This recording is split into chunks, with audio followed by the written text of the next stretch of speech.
Certified pain in the ass. No, it's it stands for certified public accountant.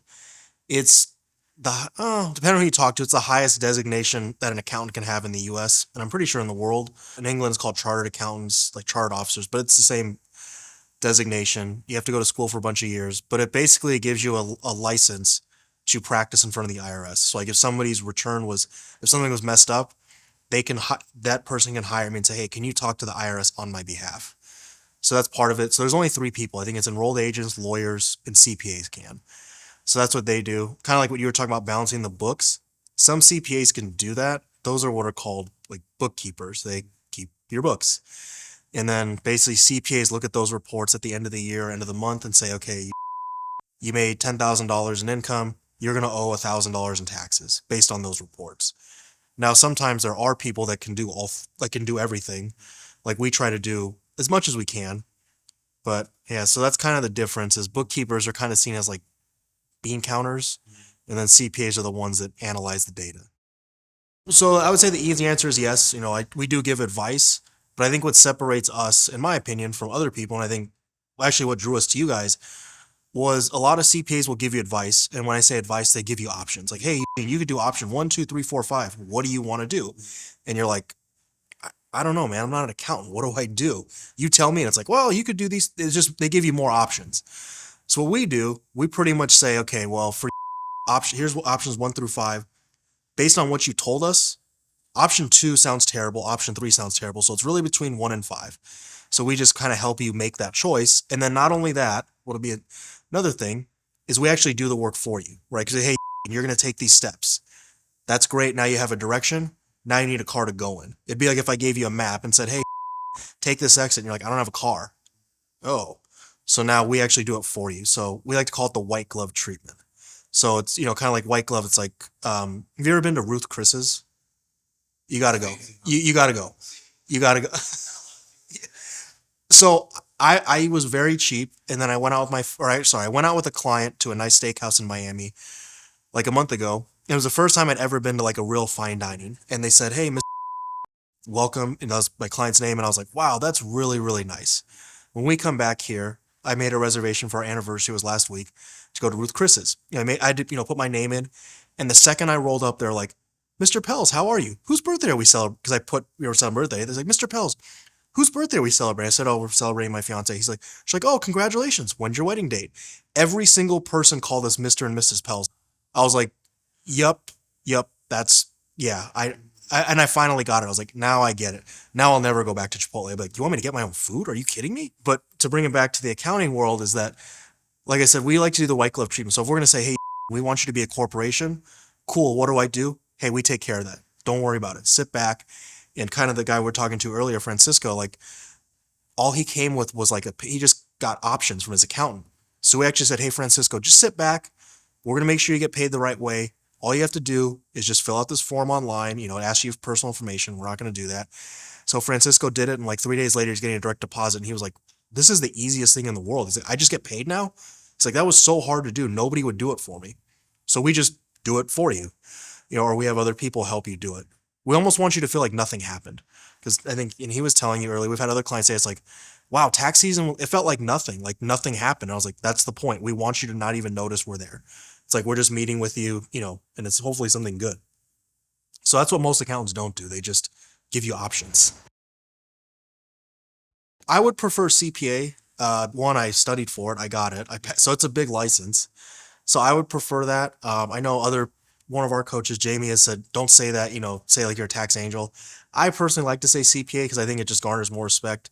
And everybody knows what that is. There's another designation called enrolled agent. It's very good. It's actually, if I'm being honest, probably more useful in the CPA, but it's not marketable. Like nobody's ever asked me, hey JT, are you an enrolled agent? Like, no. So I would prefer CPA. I don't know if I would say it's a normal dollar figure. What I would say, there's two things. One, when you feel it's overwhelming, obviously that can be different for everybody else. Another more concrete one I would say is when you're generating your own income. Now, what do I mean by that? When you work a normal W-2 job, like they give you your tax form and that's it. You don't it is what it is. You don't dispute it. You don't say, hey, I don't think it was this. You just take it at face value. When you generate your own income and you have to report to the IRS, hey, I made this much money, and you have to physically write it in, I think that's when it's time. So when you're responsible for reporting your own income. In the W-2 example, your boss is responsible for it. There's nothing you are involved. So that's what I would say when it is, when you should get one. I still think I saw a stat that like a third of the returns filed in general are what are called self-prepared, like you do with TurboTax. I actually think the people that have CPAs, I think it's actually the right number. They're like, we have clients too that just love talking to us. And I don't even tell them, it's like, hey, like you can do this yourself, like it's fine. And they're like, no, no, no, I'd just rather have you do it. So I would say that I think the people that have CPAs are probably the ones that should.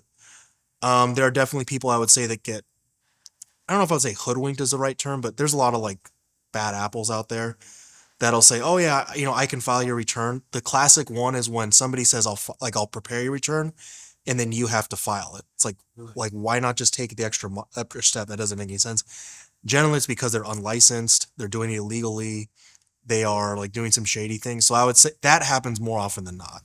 It's not that those people don't know what they're doing. It's that it's just like why would you stop short? So I would say those are the ones that probably need like CPAs. This would be anybody, but a CPA, if they say like, hey, like I'll prepare the return, but you have to like go copy it yourself into a tax software, that's a red flag. Another one is if they tell you, oh, I can get you a refund, because that's not true. Like I never come to somebody and say, hey, I can get you a refund. That's impossible. Another one is if they charge a percentage of fees. So like what I mean by, let's say like you come to me and you save let's say you save $10,000, and I say, hey, cool, I charge 30% of that, because that incentivizes me to basically like be risky. So if they're charging you a percentage, some people will disagree. I actually think, at least in the state of Iowa, I actually can't do that. If I was found out doing that, I could lose my license. Now there are businesses that do that, like H&R Block. I think it's because technically they're not CPAs, so they can. But anything like that, like if a CPA is saying, I'll just get paid off your refund, that's a no-no. Yeah, so like I've had people come like, well, when I get a refund, can I just pay you? No, I actually can't. It's illegal, and I wouldn't do it. If you're grateful. Another one is like a non-know-it-all, where they're like, hey, I saw this thing on TikTok. Let's try that. And it's like, you're not a vlogger. Like that doesn't make any sense. So like I'll get people who like one of the people I don't like is when they're like, hey, I saw this trend on TikTok. I need to have my business in Wyoming set up by a Delaware company and owned in Canada. It's like, why? Like, why would you do that? So I'd say the people that are grateful, the people that like aren't know-it-alls, that actually trust you and say, hey, you know what? You're the accountants, you're the experts. Like, just do my stuff.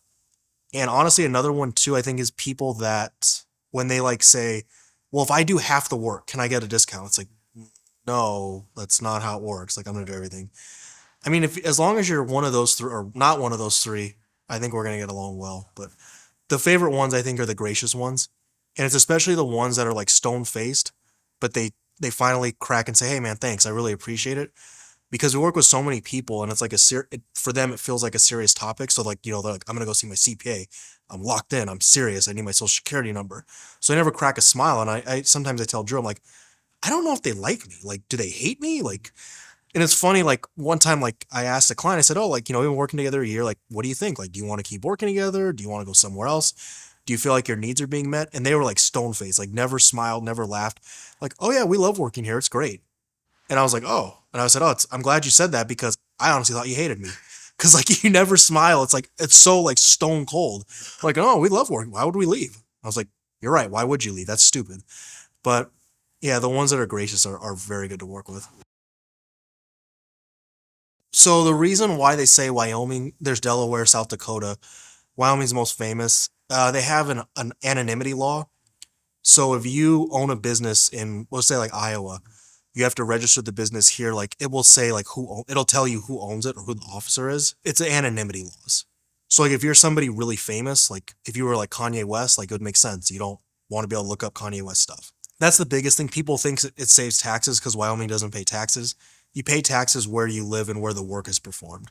So even if you have a Wyoming company but you live in Iowa, you pay Iowa taxes regardless. But that's the biggest thing I would say. If you're like a celebrity or you have a lot of assets to protect, that'd be the biggest thing. It's not a non-piercing state. I can't think of the legal term, but it's basically it's a little bit more protected. That's why you would do it if you have a lot of stuff. It does create more paperwork for somebody. So if you're just starting, because you have to tell them, hey, you're going to open up this company in Wyoming, and then you have to re-register in the state you live in as a foreign, like, right? It sounds odd, and kind of like we were talking. We want people to like feel less friction when they're talking to us. So like, if I say, hey, you got to do these, I think Drew said it first. It feels like more homework, and you're like, man, I don't want any more homework. Like this is ridiculous. So that's what I'd say. I think just for the ease of complexity, most people just have an LLC where you live. It's the easiest. It's not gonna cost you anything extra. It's the simplest form, and most people just need very basic liability protection. You don't need all these management companies and all this crazy stuff. You don't need to lease your own equipment back to yourself. It's ridiculous. Some of the stuff you hear. I'm a big fan of keep it simple. One checking account, one business credit card, and QuickBooks. That's it. If you have those, you're perfect. When somebody looks at me and says, "Man, thank you for helping. I was lost." Like I get a kick out of that. So I'd say I get a kick out of that. I love that part. I like the puzzle piece. The other reason why I like accounting is that there's always a right answer. Like it's math. It's 1 + 1 = 2. Debits equal credits. Assets minus liability equals, like there's always a right answer. So like if I'm doing a return, I'll know if I did it wrong. Whereas like with a lot of other stuff, it's kind of like, marketing. It's kind of up into interpretation. Nobody really knows. But with accounting, I like there's a finite answer. Like when you reconcile a bank account, it's like your QuickBooks has to match the bank. There's the answer. It's numbers. One minus one equals 0. It will work. Like there's no finality. I actually really like it. I will say this. I was scared to death because I had asked him for years. I'm like, yo, why don't you come work with me? Come work with me. And he's like, no, no, no, I'm not an accountant. I'm not this. I'm not that. And it took a while. And like one day he came home. We were living together at the time. And he's like, I fucking hate where I'm at. I'm in. And I was like, are you? And I was shocked. He never said that. And I was like, are you sure? He's like, don't ask me again. I'm in. He's like, because if you keep asking me, I'm gonna change my mind. I said, let's do it. Let's go make money. And when he said that, I was scared to death. I'm like, fuck, like I gotta like not support him. I mean, obviously he brings in a little business, but I was like, shit, like I got like a full person that literally just came to me and said, I'm in. And I'm like, okay, like I'm responsible. I didn't know if it was gonna work. Like I was fairly certain, but I was like, well, let's do it. I was like, let's do it. Let's just see, and I didn't write anything down. It was all in my head. So to him, I was just, I was like, oh, just do it like I did. And he's like, I'm not an accountant. I don't know what you did. Like, I cannot see it. So now, like, I've gotten better at like writing things down, like having processes, having procedures. And it's, like I said, the first few months, I think were touch and go. Like, there were some days where I was like, man, I don't know. But it's been the best thing that ever happened. And like, I told him, I think it was like a week ago, it was about a year basically after he started. And I said, hey, man, like, I know my name's on the door. Like, I get that. But you're just as much a part of this as me. Like, if I could change the name, I would. It's just when I first started, I was like, oh, I'm gonna make the business my name because that's what every accountant does. We've toyed around with it, and I think we may or may not in the future, leaning towards may. But and I told him, I said, thank you for like trusting me. I said, because I don't know about you, I was scared to death, and now it's like we have other people, like we can afford this stuff, and now I'm not even like worried about making payroll. But for the first 6 months, I was like, I don't know. This is a little touch and go. It's been great. Like I've loved it every step of the way, and I wish I could have convinced him sooner that my sales skills were better because all I came was like, "Hey, come help me," which is like stupid. I should have said, "Hey, like we should do this together," not like "come help me" because it makes it sound. And I do whenever like I hear somebody, "Hey, JT, thank you for helping me," I always make sure no, thank Drew too. Like he's part of this. Even if I'm the one signing the return, like he's the one that got you here. I'm just at the finish line.